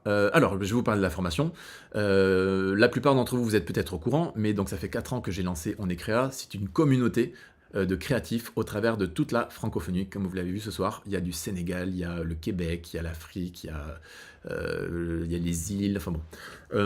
Le but de cette communauté, c'est de rassembler les créatifs en France et en francophonie qui veulent plus pour Dieu, qui veulent plus dans leur vie de Jésus et de créativité, qui veulent pouvoir évangéliser de manière encore plus créative, qui veulent vivre de leurs dons et de leurs talents, qui veulent retrouver vraiment une confiance dans ce que Dieu a mis en eux, et de pouvoir rassembler cette communauté ensemble pour faire vivre tout ça et le mettre en application dans leur vie. Donc l'idée, c'est qu'au travers de la formation donc, que j'ai créée, il y a une réelle transformation de vie, parce que moi je crois totalement que Dieu, à chacun d'entre vous, je ne sais plus combien vous êtes là, mais chacun d'entre vous, individuellement, vous avez des dons et des talents que Dieu, il a donné que à vous et pas aux autres. Et je pense vraiment que Dieu, il a mis quelque chose dans votre vie pour que vous réalisiez quelque chose de unique dans votre vie, et je suis convaincu de ça. Et la question qu'on a tous, c'est mais c'est quoi ce que Dieu veut que je fasse sur cette planète? Pourquoi je suis là? Je suis là que 70 ans, 80 ans, des fois moins, mais pourquoi je suis là? Pourquoi je suis là? Et moi, je suis convaincu que Dieu nous a créés avec un but, pour qu'on ait un sens à notre vie, mais aussi il nous laisse libres. Il nous laisse libres de trouver ce but-là et de le travailler, de le développer. Et j'ai rencontré beaucoup de gens qui n'arrivaient pas à trouver leur don, leur talent, qui ne comprenaient pas, qui ne réalisaient pas ou qui s'empêchaient de réaliser. Enfin bon. Et en fait, j'ai décidé d'accompagner en fait tous ces gens, tous ces créatifs. Moi, je suis pas magicien, mais au travers d'une formation donc de 12 mois avec plus de 7 heures de vidéos, avec des lives tous les jeudis, avec un groupe WhatsApp qui vit tous les jours, avec des masterclass, avec des invités aussi prestigieux. En fait, c'est un mix de plein de choses qui permet au bout d'une année, de vraiment avoir cette transformation, cette révélation sur « mais je sais enfin qui je suis créativement, je connais mon identité, je connais ma personnalité créative », différence entre identité et personnalité créative. Je sais organiser un événement, moi je suis dans l'événementiel, j'ai travaillé pendant 10 ans dans la télé, donc j'aime l'événementiel. Les Noëls, les Pâques à l'église, ça fait des années que je gère ça, que je suis le chef d'orchestre, donc j'aime ça. Donc on apprend à gérer des événements. On apprend le leadership, évidemment. On apprend beaucoup de choses, le Shabbat. En fait, c'est toutes les bases. C'est tout. On apprend le pourquoi on fait tout ça. Pourquoi on veut être créatif dans l'église. Pourquoi, dans ma vie, tous les jours, je dois être créatif. Pourquoi Dieu a mis des dons et des talents. Et qu'est-ce que j'en fais de ma vie. Quand on comprend ça, votre vie, elle n'est pas plus simple, mais elle est plus belle. Parce que tu te lèves le matin, tu sais pourquoi tu te lèves. Et la journée sera difficile. Et peut-être même plus difficile que certains autres pas chrétiens. Mais tu sais pourquoi tu te lèves. Et tu sais pourquoi tu te couches le soir, même si c'est pas facile, et même si ça fait des années que c'est pas facile. Mais il n'y a pas de chose qui a plus de valeur sur cette terre en tant que chrétien de savoir pourquoi on est là et à quoi je vais passer mes journées de toute ma vie. J'ai tellement été attristé, je sais pas si le mot, de rencontrer des gens qui avaient des années de travail dans une entreprise et des chrétiens et qui étaient en fait vraiment tristes de ce travail. En fait, j'ai du mal à comprendre pourquoi en tant que chrétien, on n'a pas une vie différente. Je dis pas que c'est facile, mais de rentrer dans cette dimension de je suis chrétien, ma vie elle doit être différente. Je ne peux pas avoir les mêmes problèmes qu'un non-chrétien, parce qu'on a Jésus dans notre vie, et nous, on le sait qu'on a des choses que Dieu a mis en nous qui sont incroyables. Et c'est le but de cette formation, c'est de révéler tout ce que Dieu a mis en vous. Dieu, il a mis des choses en vous, et Dieu, c'est Dieu. Nous, on n'est pas vous, et on n'est pas Dieu. On est créa, c'est juste au milieu. Pour ceux qui ont vu, c'est la boule à facettes. Nous, on est juste au milieu et on vient révéler ce que Dieu a mis en vous. Donc, on est là juste pendant 12 mois. On est créa, avec la communauté, avec les vidéos de formation, avec les masterclass, avec les lives tous les jeudis. Il y a plein de choses. On est juste là pendant 12 mois. On vous accompagne. On vous inonde, on vous asperge, on vous repeint, on vous tapisse d'encouragement, de clés, de leadership, de toutes les fondations bibliques sur la créativité, sur comment être créatif dans sa vie, dans sa famille, dans ses relations, à l'église, dans un événement, pour mon entreprise, en tant qu'entrepreneur, peu importe, pour qu'une fois que vous avez votre révélation et que vous avez les bases, mais après vous roulez pour la vie, vous n'avez plus besoin de on est créa. Si, j'aurais besoin de vous pour faire le Stade de France, mais ça c'est un autre sujet, pour ceux qui connaissent.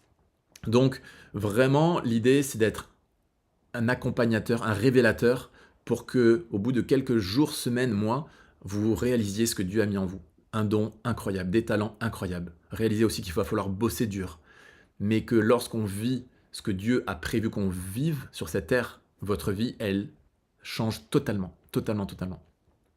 Je vais rentrer dans les détails un petit peu d'informations. Je vois qu'il y a Naomi qui est dans le live. Je me permets, Naomi, je t'ai pas demandé la permission, mais je me permets de lire un petit message que tu as envoyé il y a 3 jours, 4 jours. Juste que vous sachiez, Naomi, elle est dans la formation depuis quelques mois, la formation en créa, et je sais pas si vous le savez, mais ce week-end, dans pas mal d'endroits en France, il y avait les rassemblements Move, les groupes de jeunes du mouvement ADD.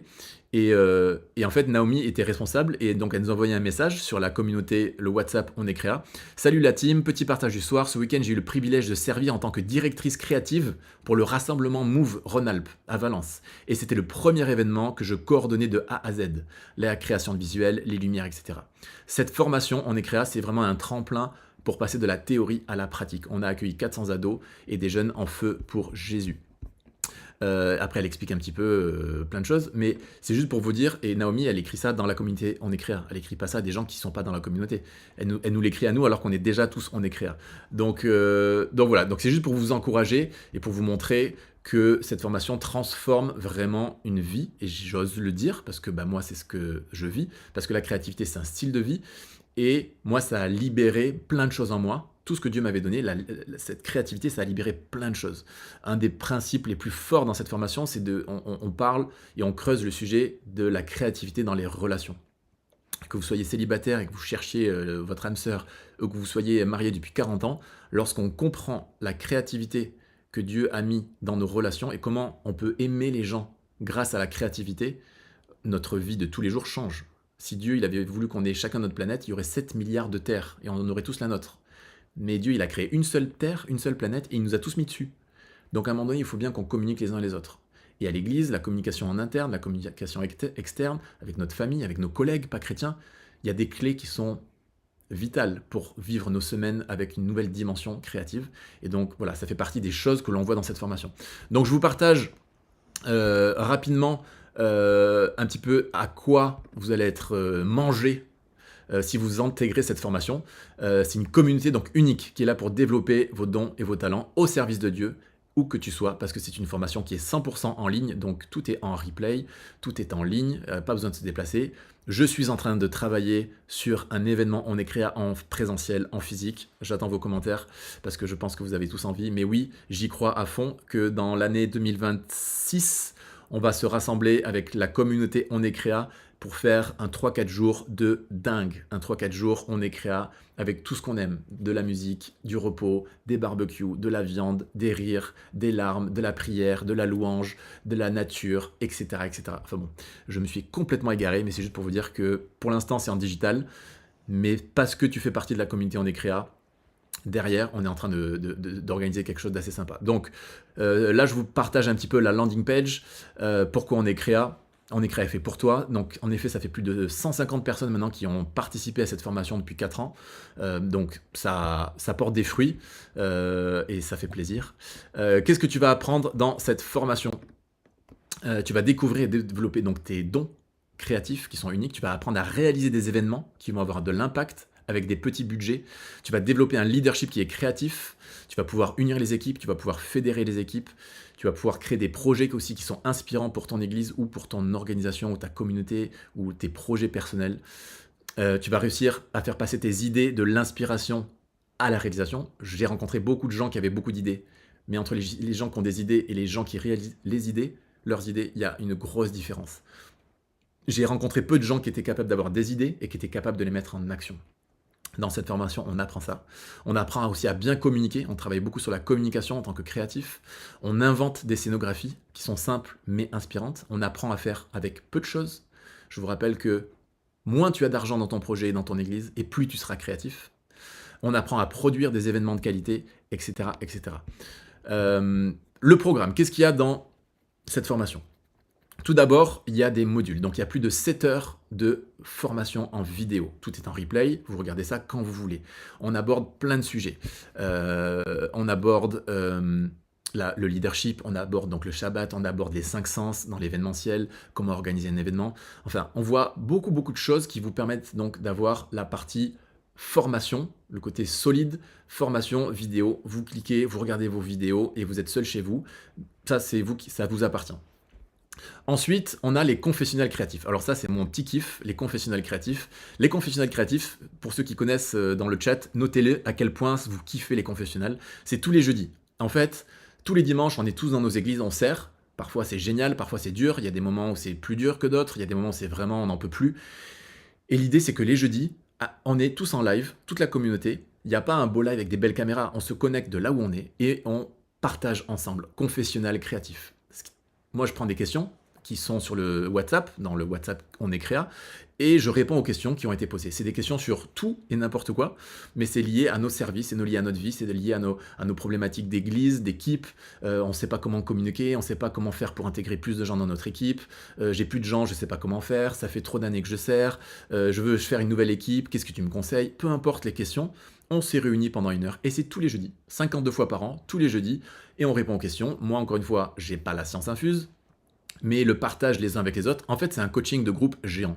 Donc c'est énorme. Et évidemment aussi, ça, c'est en rediffusion. Donc ça, c'est les confessionnels créatifs, ça, c'est tous les jeudis.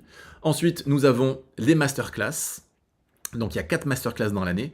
Les masterclass, c'est des lives que je fais, des vidéos que je fais, mais avec des invités. J'ai décidé d'avoir 4 personnes invitées où on parle de créativité dans des domaines très précis. Donc on a Mathieu Desroches, qui est le mari de Sandra Kwame. Mathieu Desroches, il est expert en productivité. Et donc en fait, il nous explique comment on peut être créatif et productif. Et comment en étant beaucoup plus productif, on va être beaucoup plus créatif. On a aussi Sébastien Korn, évidemment, qui nous parle de la louange avec un grand L, louange et créativité, dans la composition, etc., dans son temps avec Dieu, qu'est-ce que c'est la louange à notre époque, comment être créatif dans la louange, donc c'est passionnant. On a Éric Sellerier aussi, que j'ai invité, où il nous parle d'intelligence artificielle. Il a créé l'application Hello Bible, pour ceux qui connaissent Hello Bible, c'est le fondateur de Top Chrétien, c'est un des pionniers dans l'intelligence artificielle dans le monde chrétien. Il a levé des millions et des millions d'euros pour cette application, et donc on a une masterclass avec Éric Sellerier qui nous fait réaliser à quel point l'intelligence artificielle en tant que créatif chrétien, c'est vraiment important, et il nous explique pourquoi. Et on termine avec le groupe WhatsApp. On a une communauté WhatsApp. On est créa. Et sur cette communauté, il y a plein de groupes. On a les groupes du Shabbat, on a le groupe technique audiovisuel où on partage des astuces techniques, des inspirations. On a un groupe sur Noël. On a un groupe sur, je sais pas, notez-moi dans le chat ceux de On est créa, là, les différents groupes. On a plein de groupes. Et en fait, ça permet d'intégrer le groupe que tu as besoin. Tu peux être dans tous les groupes si tu veux. Ou alors tu peux être juste dans le groupe qui t'intéresse. Évidemment, il y a un groupe encouragement où j'encourage régulièrement les gens, etc. Et en fait, ça permet de faire vivre quotidiennement cette communauté On est créa. C'est pas juste des vidéos que tu regardes quand tu veux chez toi. T'as ça, et t'as aussi la communauté On est créa, où je suis dessus tous les jours. Et tout ce que je fais à l'Église Momentum, je le partage. Tout ce que je fais dans les événements comme les Shine Gospel Awards, ou tous les gros événements où je peux aller, ou même dans les événements beaucoup plus petits, peu importe, mais tout ce qui est inspirant, tout ce qui moi m'inspire, je le partage. Tout ce que je découvre, je le partage. Tout ce que j'apprends, je le partage. Tout ce que je connais déjà, je le partage. Toutes les erreurs que j'ai pu faire, je les partage. Que ce soit du leadership, que ce soit du matériel audiovisuel, que ce soit des installations artistiques, que ce soit de la scénographie. L'idée, c'est de tout donner. Je transmets tout ce que je sais pendant une année, si vous intégrez cette communauté. Et l'idée, c'est qu'on donne tout. Tout est en rediffusion, tout est en replay, tout est en partage, il y a tout. Et voilà. Et au fur et à mesure de l'année, dans cette communauté, eh bien, on se retrouve.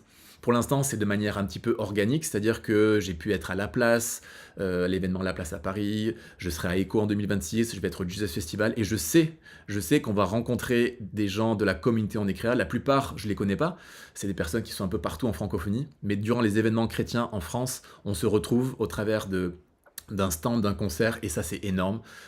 Souvent je vois les gens avec le t-shirt On est créa, donc je me dis ok, ça il faut que j'aille voir cette personne, elle a le t-shirt On est créa, puis ah mais t'es qui, mais on se connaissait pas, etc. Mais c'est génial, et donc on s'en compte. Et donc cette communauté On est créa, elle est en train de grandir, elle me dépasse totalement, elle grandit, et j'ai à cœur le Stade de France, pas parce que c'est grand, mais j'ai à cœur le Stade de France parce que je veux qu'un jour, en tant que créatif chrétien français, nous soyons capables d'organiser un événement avec un impact, mais un événement de qualité. Et pas, ah, c'est les chrétiens, c'est encore quelque chose qui est moyen, qui est bof, qui n'y a pas de moyens, et c'est nul, et c'est pas créatif. En fait, je refuse ça, et il y a de plus en plus d'événements qui sont de plus en plus qualitatifs, mais je rêve du Stade de France, et le Stade de France, je n'irai pas seul au Stade de France. Le Stade de France, attendez, je vais remettre ma petite image quand même si ma tronche on s'en fout un peu, mais quand même, j'avais oublié que vous ne me voyiez pas. Le Stade de France, j'y crois à fond, mais seul je n'irai pas, j'irai au Stade de France avec vous, avec les On est créa, parce qu'au travers de cette formation, évidemment, il y a des gens qui intègrent les valeurs de On est Créa, mais qui ont aussi des dons et des talents qui me permettent de pouvoir les prendre avec moi sur des projets chrétiens que j'ai. Actuellement, je suis en train de travailler avec le Jesus Festival, et ils ont des demandes, et donc en ce moment je suis en train d'aller chercher dans On est Créa des personnes qui vont venir servir bénévolement au Jesus Festival, un festival chrétien avec plus de 6000 personnes, ça va être incroyable. Donc ça sert aussi à ça, On est Créa, à rassembler les dons et les talents créatifs dans le milieu chrétien avec les valeurs de On est Créa pour pouvoir aller servir, pour pouvoir aller bénir, voire même travailler. Il y a même des prestations où je peux embaucher des gens qui sont dans la formation On est Créa. Donc voilà, c'est l'avenir de On est Créa est bien plus grand que ce que moi j'imagine. Même si j'ai déjà des rêves, mais Dieu fait toujours au-delà de ce qu'on peut penser et imaginer. Alors imaginez où cette communauté de créatifs ça peut aller. Donc voilà, donc ça c'est la formation. Libère ta créativité, libère la créativité que Dieu t'a donnée. C'est sur 12 mois. Je vais vous mettre dans le chat, je vais vous mettre le lien pour vous abonner à cette formation. Ça commence au moment où vous vous abonnez, donc c'est très très simple, il n'y a rien de compliqué, c'est tu t'abonnes et tu reçois l'email. Je vous le mets et comme ça vous l'avez. Mais maintenant je vais vous parler de berger créatif. Berger créatif, c'est quelque chose encore de différent. Je vous mets le petit slide parce que je l'aime beaucoup. Deviens berger créatif. Fais parler la vision à travers la création. Ça, c'est un projet que Dieu m'a mis à cœur il y a un mois à peine. C'était pas du tout prévu parce que moi j'étais concentré sur la formation Libère la créativité que Dieu t'a donnée. Mais là, cette formation, elle intervient depuis que j'ai fait le live du mois dernier, qui était à propos de directeur créatif. Comment devenir directeur créatif, comment devenir berger créatif. En fait, le but de cette formation, qui est une formation plus, c'est aussi sur 12 mois, mais il y a des choses en plus, je vais y revenir. L'idée, c'est de pouvoir, comme Naomi, j'ai lu le témoignage de Naomi tout à l'heure. En fait, Naomi était déjà dans la formation Libère la créativité que Dieu t'a donnée, et elle vient de basculer sur cette formation parce qu'elle est en position de leadership dans son église. Et elle a à cœur vraiment de pouvoir construire des choses fortes avec les équipes créatives dans l'événementiel dans son église et avec le mouvement Move, qui est le mouvement de la jeunesse du mouvement ADD.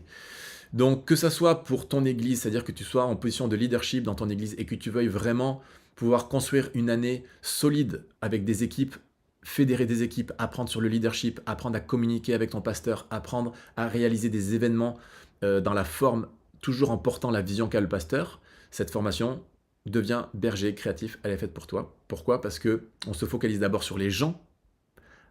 Avant tout, nous sommes des bergers, et ensuite, nous sommes des bergers créatifs. Mais nous ne sommes pas juste des créatifs. On est d'abord des bergers. Tout est à propos des gens. Dans nos églises, tout ce que nous faisons, puisque nous sommes des églises, nous ne sommes pas une entreprise, nous sommes des églises. Donc tout est à propos des gens.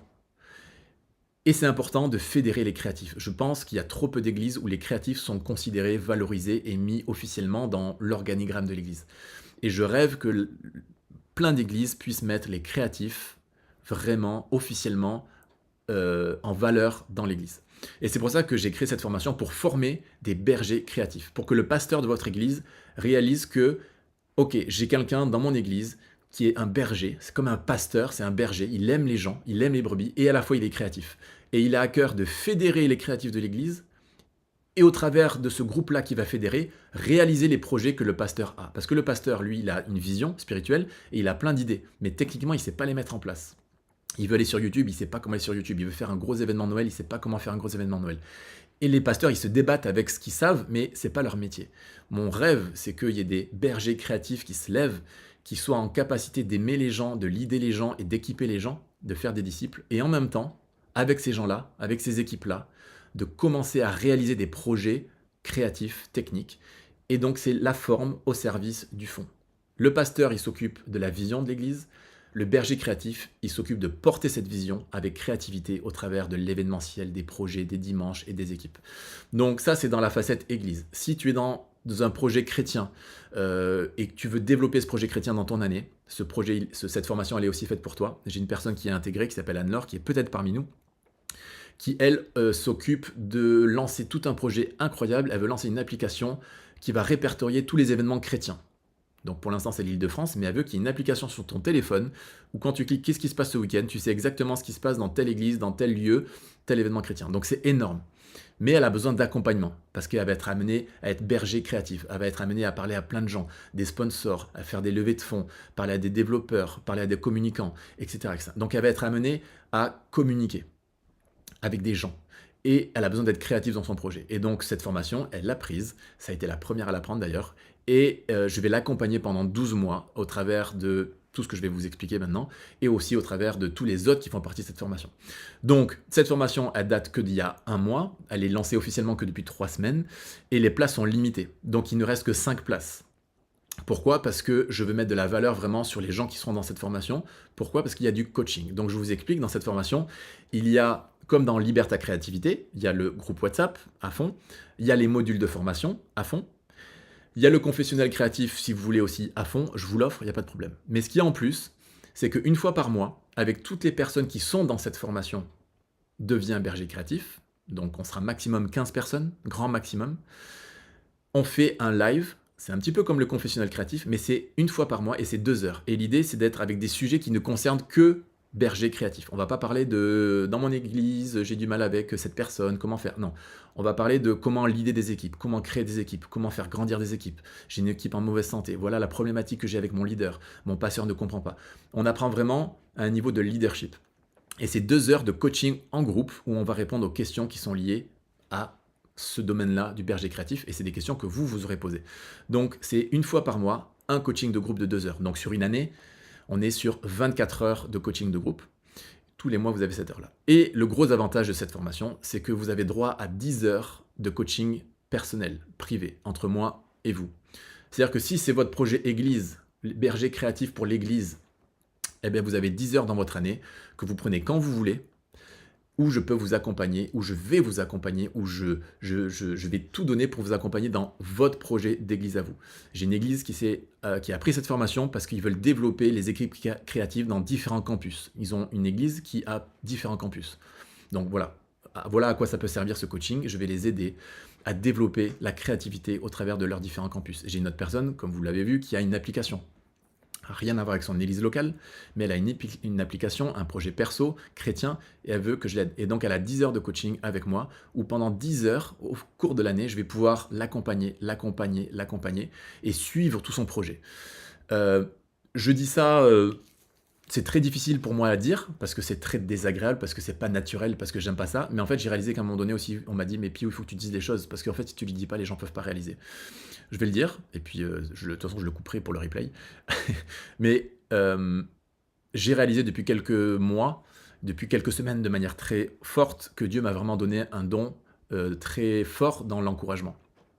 Donc je suis pas le meilleur coach du monde, dans le sens où j'ai pas fait des études de coaching. Mais par contre j'ai réalisé que Dieu m'a donné un don d'encouragement qui est très très puissant, qui est très très fort, et qui fait qu'il y a des transformations dans la vie des gens. La plupart des gens qui ont pris du coaching avec moi m'ont dit, Piou, il y a eu un avant, il y a eu un après. C'est pas parce que je suis le meilleur, je suis pas meilleur que vous.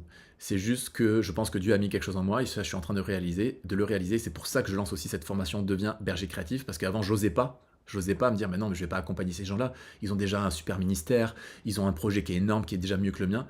Mais il m'est arrivé déjà de coacher des gens qui avaient des projets de dingue. Et avec mon coaching, ils ont réalisé des choses de dingue, alors que même moi, j'aurais pas été capable de faire ce projet. Vous voyez ce que je veux dire? En fait, c'est pour ça que je suis maintenant convaincu que c'est vraiment 100% de Dieu. C'est pour ça que je me permets de le dire. C'est pas moi qui parle, là, c'est pas Piou. Piou, on s'en fout. Mais je suis convaincu que Dieu, il a mis ça en moi. Et en fait, c'est ce que je disais tout à l'heure, je réalise actuellement ce don-là, que j'avais pas vraiment réalisé. Et en fait, je veux le mettre en application, je veux le développer, je veux le faire multiplier, parce que je sais que lorsque je parle à quelqu'un pendant 1 heure sur son projet, je sais que Dieu m'inspire des idées et des choses qui font basculer le projet. Nous avons Lydia aussi qui est parmi nous, dans ce live, qui était là en tout cas au début, qui fait la Bible de poche. Je ne sais pas si vous avez entendu parler de la Bible de poche. Allez voir la Bible de poche sur les réseaux sociaux, c'est un truc de dingue. Lydia, elle avait pris 1 année de coaching avec moi. Au bout de 6 mois, elle a arrêté le coaching parce qu'au bout de 6 mois, elle avait basculé.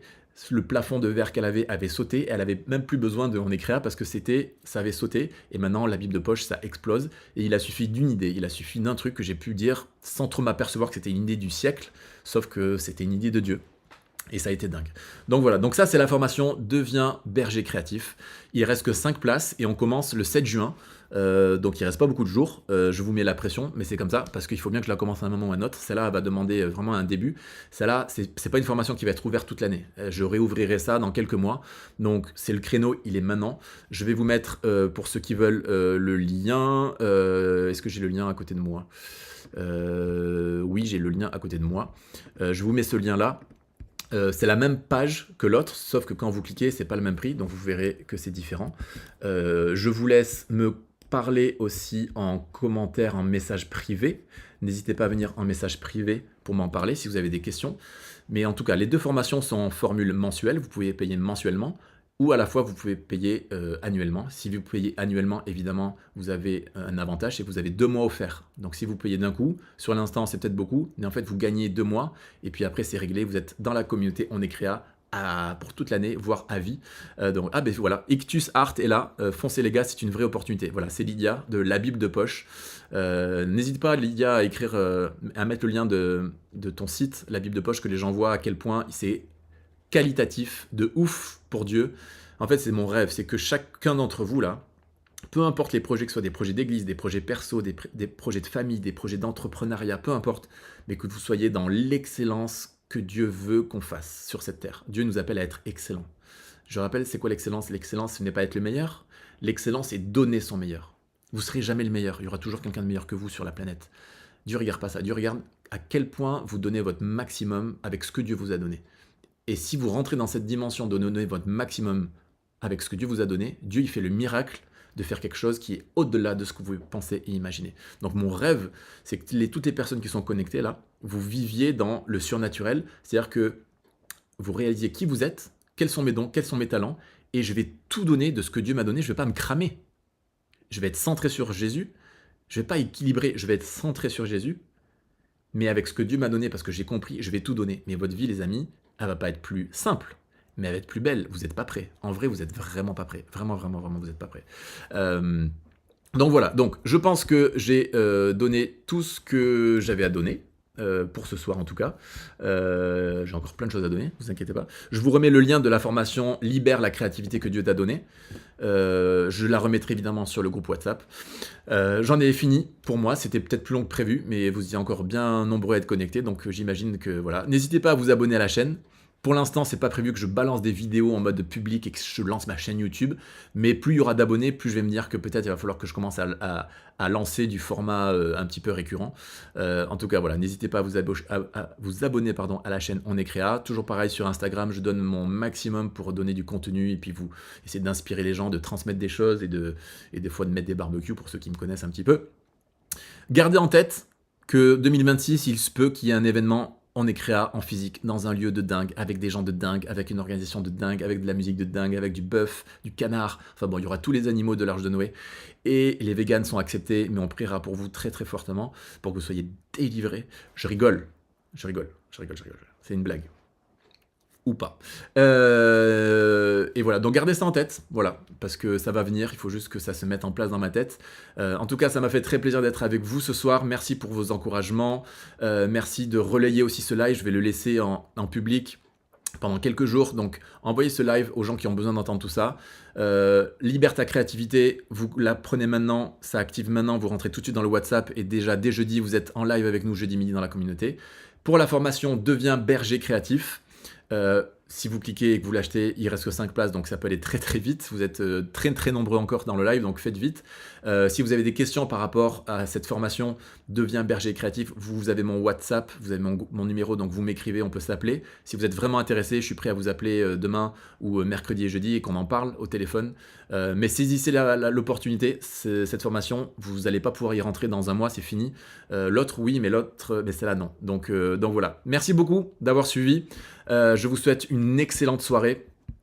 N'oubliez pas que vous êtes des créatifs. N'oubliez pas que Dieu a mis plein de choses en vous et qu'on attend qu'une chose, c'est que vous rentriez avec nous dans On est Créa, que vous soyez fiers de vos valeurs. Je rappelle les valeurs d'On est Créa et je termine avec ça. Les valeurs sur lesquelles on travaille toute l'année, sur les valeurs qui sont la base et la fondation de On est Créa, c'est l'excellence, la fidélité, le respect, l'honneur et la créativité. Si toutes ces valeurs-là, les chrétiens en France les mettent en place dès dimanche de manière intentionnelle dans nos églises, notre église en France, avec un grand E, change et révolutionne le monde entier.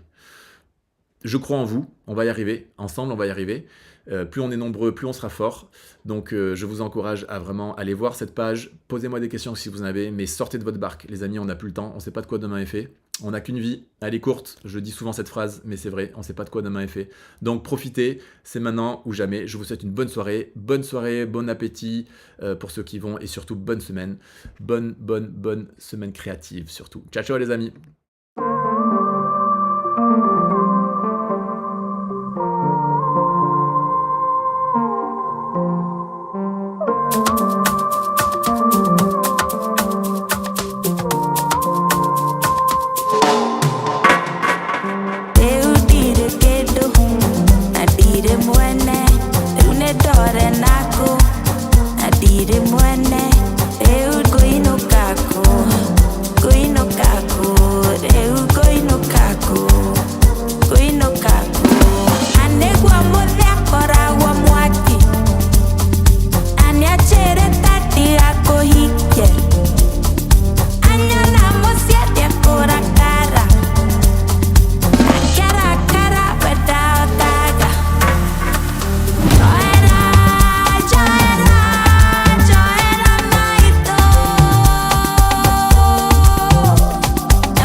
Adire mwene,